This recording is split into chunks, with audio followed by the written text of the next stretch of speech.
Okay, we are in Act 5, Scene 7, finally. Alright, so Macbeth, in the first lines of this act, there's trumpets and noise of battle, and he compares himself to a bear tied to a stake.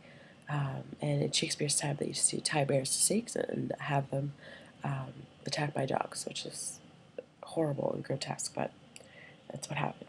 So enter young Seward. He asks Macbeth's name. Macbeth says, "You don't want to hear it." And basically, he and him fight, and young Seward is killed. And then Macbeth says, "Ha! He was not the person. You were from a woman born, so I wasn't. Um, Swords don't frighten me." He says in line, looks like about line 20. Thou wast born of woman, but swords I smile at, weapons laugh to scorn, brandished by man that's of woman born. Okay. Then there's more trumpets and battle sounds, and Macduff enters, and he says to Macbeth, "Show your face, and if someone other than me is to kill you, my wife, and children's ghosts would haunt me forever." And then he exits. Malcolm and Seward enter, um, and he's telling him Seward to say, "Okay, come this way," and basically let's enter the castle. Okay. Act 5, Scene 8, almost done. And then Macbeth is contemplating, well, he's talking about suicide at the top of the act. "Why should I play the Roman fool and die on mine own sword? Whilst I lives, the gashes do better upon them." Okay, so as long as I see my enemies alive, I'd rather see my sword wound them than me. Then enter Macduff and Macbeth, and they go back and forth. Turn, hellhound, turn. That's Macduff. I don't know if you remember that line from when we did our 30-second Macbeth. And Macbeth says, "Of all men else I have avoided thee, but get thee back. My soul is too much charged with blood of thine already." And he's basically talking about killing his entire family, Macduff's entire family. And Macduff says, "I have no words, my voice in my sword, thou bloodier villain than terms can give thee out." And he basically says, "I have nothing to say to you." And they fight, and Macbeth says, "You are wasting your time trying to kill me," you know, and then, because he knows the whole of woman born thing. And then Macbeth says, "Thou losest labor, as easy mayest thou entrenchment air, with thy keen sword impress as make me bleed. Let fall thy blade on vulnerable crests. I bear a charmed life, which must not yield to one of woman born." And he tells Macduff this. And Macduff says, "To spare thy charm, and let the angel whom thou still hast served tell me, Macduff was from his mother's womb untimely ripped." So he says, "Huh, that's funny. You can forget about your charm. The evil spirits that serve you can tell you that I was not born, and they cut me out of my mother." And so that's when Macbeth realizes the jig is up.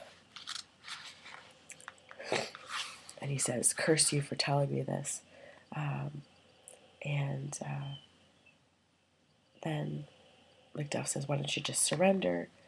And Macbeth says, "I will not yield to kiss the ground before young Malcolm's feet, and to be baited with the rabble's curse, though Burnham would become to Dunsinane, and thou opposed, being of no woman born, yet I will try the last. Before my body I will throw my warlike shield. Lay on, Macduff, and be damned, and damned be that first cries hold enough." So he says, "I'll put up a fight until the end. Let's do this."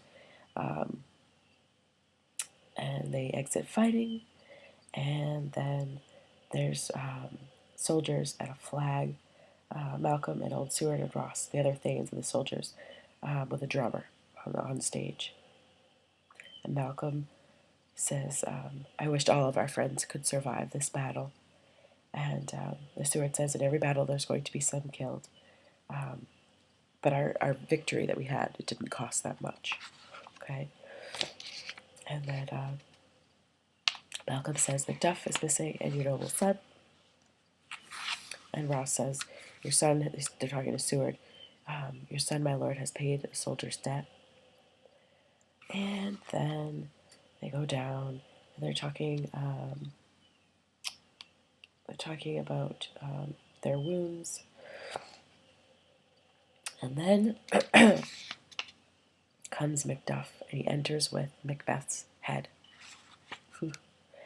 Hail, he says, for so thou art. Behold where stands the usurper's cursed head. The time is free.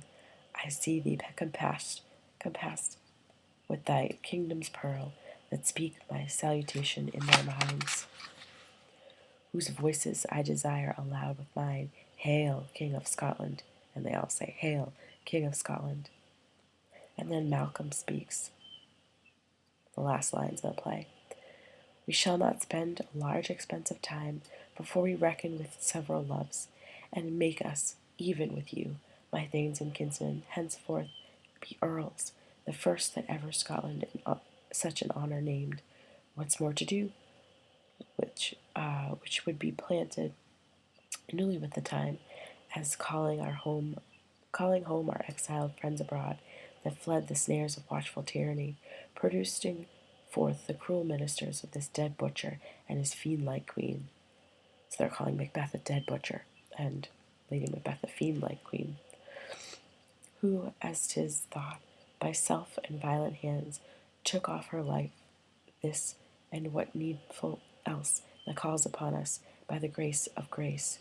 We will perform in measure, time, and place. So thanks to all at once, and to each one whom we invite to see us crowned at Scone. So, basically, this is the end of the play, and he says, so thank you to all, and I invite each of you to come and watch me be crowned King of Scotland at Scone. And that is the end of Macbeth. So I hope you enjoyed it. I certainly did. If you have time now, I want you to go through these study questions. You should have looked through them last night and come with questions today, but tomorrow we're going to go through the format of the test, and we're also going to go deep into that document and talk about some of the themes as well. But I want you first, I don't want to tell you about every little thing. I want you to really look at it, and with careful reading you'll be able to identify everything in there. But we will definitely talk about the themes tomorrow, and rest assured I know you guys will do well on the test. So thank you for your attention, and if there is time, please look at your study guides.